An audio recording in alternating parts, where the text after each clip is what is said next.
A mortandade dos galileus e a queda da torre de Siloé. É a epígrafe da palavra. Ora, naquele tempo estavam presentes alguns que lhes falavam dos galileus, cujo sangue Pilatos misturou com o sacrifício deles. Respondeu-lhe Jesus: pensai vós que esses foram maiores pecadores do que todos os galileus, por terem padecido tais coisas? Não, eu vos digo antes, que se não vos arrependeres, todos de igual modo perecereis. Ou pensais que aqueles 18 sobre os quais caiu a torre de Siloé e os matou, foram mais culpados que todos os outros habitantes de Jerusalém? Não, eu vos digo, antes, se não vos arrependeres, todos de igual modo perecereis. Ele quer que eu explique esse assunto aqui, né? Então eu vou dizer uma coisa para cada um dos amigos, dos irmãos que estão aqui. A primeira mensagem de Jesus Cristo, quando ele palmeou essa terra, depois de ser batizado no Jordão pelo seu primo João Batista, Jesus então agora ele vai para o deserto, passa 40 dias e 40 noites no deserto para ser tentado pelo diabo, como está escrito em Mateus capítulo 4. E ele passa ali esse período de preparação, e depois de 40 dias e 40 noites, então aparece a pessoa de Satanás ali, e Satanás aparece naquele lugar e começa agora a fazer umas oferendas para Jesus, fazendo algumas perguntas. E Jesus ele foi ali testado em 3 áreas importantes da nossa vida. A primeira área que Jesus foi testada foi a área do orgulho, depois da vaidade e também depois da ambição. Ambição, vaidade e orgulho. Essas 3 áreas Jesus foi testado. Mas Jesus, como homem, 100% homem, 100% Deus, Jesus conseguiu vencer todas essas 3 etapas da sua vida. E quando ele vence essas etapas, os anjos do céu vêm até ele naquele lugar e começam a servir Jesus Cristo.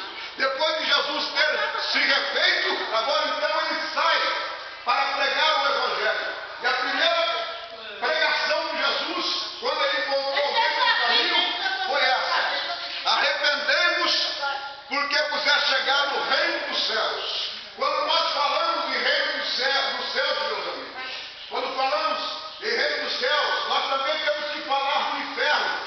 Se existe céu, é porque existe inferno. E quem vai para o céu e quem vai para o inferno? A Bíblia bem clara falou aqui, quando o nosso querido irmão Deusdete, né, pediu para nós lermos aqui, que aqueles que não se arrependerem dos seus pecados, de forma alguma terão direito a herdar o céu. Eu posso ser uma pessoa muito boazinha, irmão. Eu posso dar de comer aos pobres, posso, dar esmola para as pessoas, posso fazer todas as ações boas. Mas se eu não me arrepender dos meus pecados, jamais eu terei direito à vida eterna.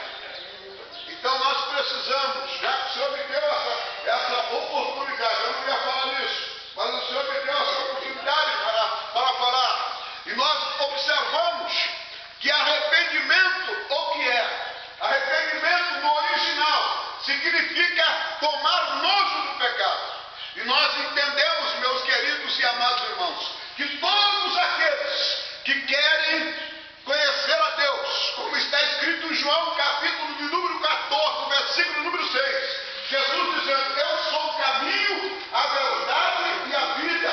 Não é ninguém vai, não existe ninguém vai, ninguém vem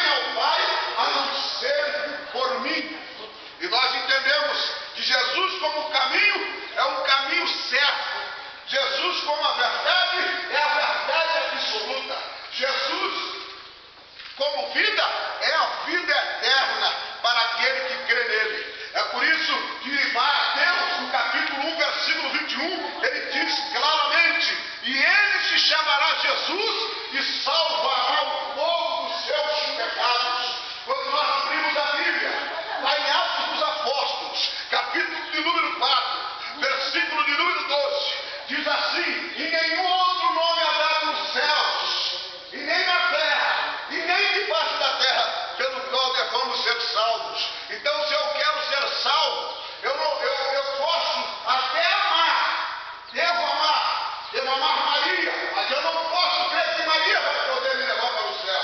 Eu posso amar Pedro, posso amar João, devo amar Pedro, devo amar Paulo, devo amar Felipe, devo amar André, devo amar todos eles, mas eu não posso crer que eles vão me levar para o céu, porque segundo aquilo que está escrito na Bíblia, o único que morreu pelos pecados do Maurício foi Jesus de Nazaré. Não existe outro. Então não existe salvação nem vida eterna em Jesus Cristo. Já que o Senhor abriu essa porta para mim, eu gostaria que os irmãos aplaudissem a Jesus Cristo, porque Ele é merecedor de toda a honra e toda a glória.